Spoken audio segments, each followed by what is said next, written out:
Assalamualaikum warahmatullahi wabarakatuh. Perkenalkan, nama saya Sela Marsidah dan nama saya Nazwa Karisa Putri.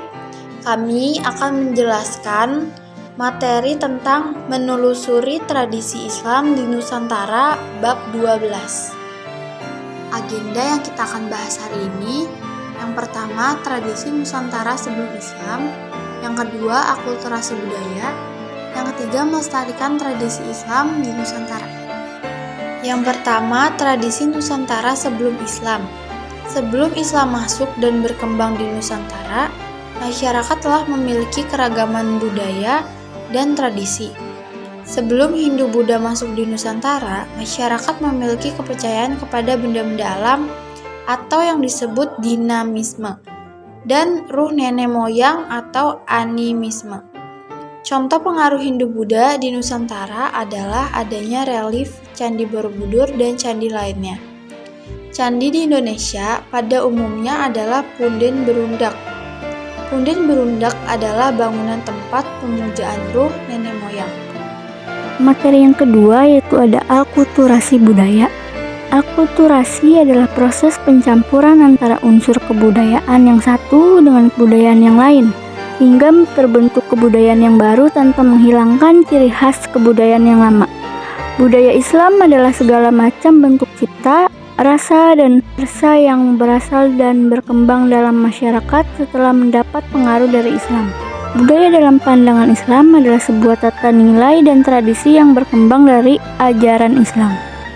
Islam sangat terbuka terhadap kebudayaan, selama sesuai dengan prinsip di bawah ini. Yang pertama, tidak melanggar hukum haram dan halal. Yang kedua, mendatangkan kebaikan dan tidak menimbulkan kerusakan.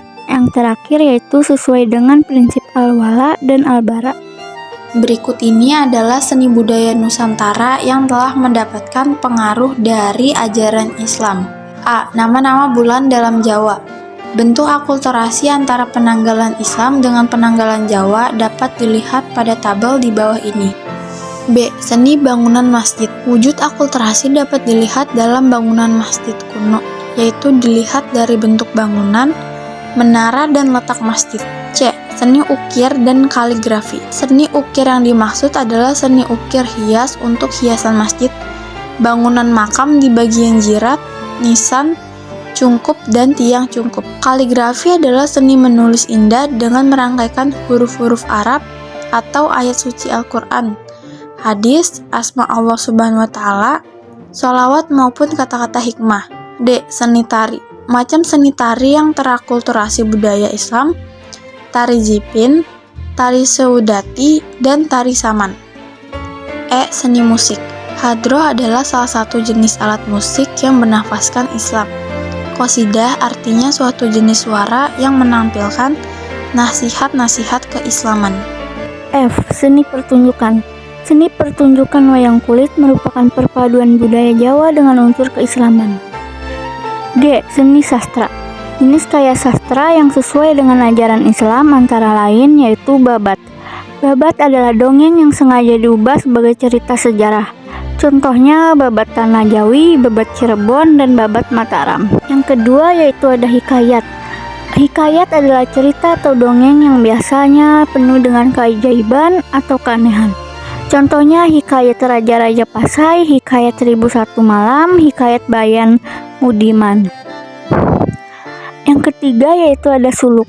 Suluk adalah kitab-kitab yang menguraikan soal tasawuf. Contohnya Pujangga, kerajaan dan para wali yang menghasilkan suluk antara lain yaitu Sunan Bonang, Hamzah Fansuri, dan Syekh Yusuf.